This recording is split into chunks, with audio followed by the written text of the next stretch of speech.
हर्षाबाईने तर आज राडच करून टाकला. राम राम मंडळी, स्वागत आहे आपल्या नवीन व्लॉगमध्ये. हर्षाबाई आलेला होता कारण आपल्याला जायचं होतं ऋषाबाईच्या बहिणीच्या लग्नाला, म्हणजे आपल्या बहिणीच्या लग्नाला. तर आपण निघलो होतो एकदम जोमात. पण इथं तर आबी दादा ठेवला सायलेन्सरवर पाय आणि टाकलं जाळून चप्पल. म्हणलं ठीक आहे, काय हरकत नाही. इथं गेल्या लगेच आपलं स्वागत या बाईंनी केलं. स्वागत म्हणजे फुलाने न करता डायरेक्ट शब्दांच्या माराने केलं, कारण हे डायरेक्ट पुण्यावरून आलेले होते आणि आपण इथूनच जायला आपल्याला उशीर झालेला होता. ऋषाबाई तर लय गणगणित होता, पण म्हणे मला फटाके वाजवायचे. म्हटलं वाजव मग काय आता. तिकडे डीजे चालू होता आणि आपल्या सिद्ध्याबाईला तर काही कंट्रोलच होत नव्हतं. सिद्ध्याबाई तर सिद्ध्याबाई आणि त्याच्यासोबत आहे हर्षाबाईला तर डायरेक्ट अंगातच आलेलं होतं. राहुलबाईच्या विषयी तर काही बोलणारच नाही आपण, कारण ते फुल ऑन फायर असतात कायम.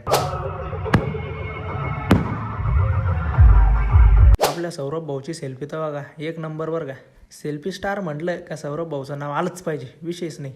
तिकडं हळदीचा कार्यक्रम चालू आणि इकडं आपल्या बाईचा फोटोशूट चालू. नेमकं अचानक मध्ये लाईट गेली. तिकडं होते हॉलिजन, पण आपल्याकडं काय होतं, मग आपण केलं जुगाड. डीजेच्या आवाजाने हर्षाबाईला तर काही कंट्रोलच झालं नाही. मग काही बाईने घेतला पुढाकार आणि केलं चालू. अरे बाई काय आहे मला तर काही बोलताच आहे ना. बघावं ते तुम्हीच बोला त्याच्याबद्दल काहीतरी. मग काय हर्षाबाईने दिले ना सगळ्यांना पेटून. मग एकदा पेटल्यावर पोरं काय थांबणारच का. तुम्हाला पण माहिती आहे का हर्षाबाई म्हणजे विशेष खावली. तिकडे जेवणाचा कार्यक्रम चालू झाला, पण जेवण तरी कोणाला करायचं होतं. इथं मस्तपैकी डान्सच चालू होता. मग अर्धा किलोच्या ऋषाबाईला घेतलं खांद्यावर उचलून आणि मग काय बिंगी झाली चालू. म्हणलं भाऊ जपून बरं का, नवऱ्याच्या भावाला पाडशील. तो म्हणतो जाऊ दे, गाचाकलं तर गाचाकलं, आपण आहे ना म्हणे. म्हणलं आपण तर आहेच रे कुठं पण. मग काय दिलं भेटून ऋषाला पण. मग तो पण झाला चालू.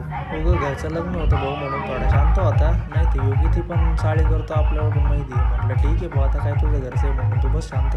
नाही तर मग काय उन्हात मस्तपैकी फोपाट्यात हा नागिन खेळणारा माणूस लय येड्यासारखं नाचलेले बोरं काय म्हणा. 12 वाजवले आणि नाचण्याचं. मग काही जेवण केले 12:30ला आणि मग गेलो झोपायला. आता एवढी गँग सोबत असल्यानंतर तुम्ही विचार करा झोपून देणार आहे काही. हा कोपऱ्यातला गुणी मुलगा सिद्धार्थ भाऊ बरं का. आता काही विषयच नाही, एकदम शांतपैकी झोपलेला होता गडी. पण आता किती काही केलं तर सिद्धार्थ आहे. आपल्या श्रीरामपूरचं पाणी लागलं म्हणजे सोपं काम आहे काय. आपल्याला तर आधीच कळून चुकलेलं होतं का आपल्याला काही कोणी झोपून देणार नाही. मग काय आपण गपचूप एका साईडला आपलं आलेलो होतो. आणि मग काही बहिणी पण झोपून नाही दिलं बरं का कोणाला. पण हा नवऱ्याचा भाऊ म्हणजे ऋषाबाई म्हणजे विशेष नाही, त्याने डायरेक्ट अशा किलमिल्यामध्ये झोपला भाऊ.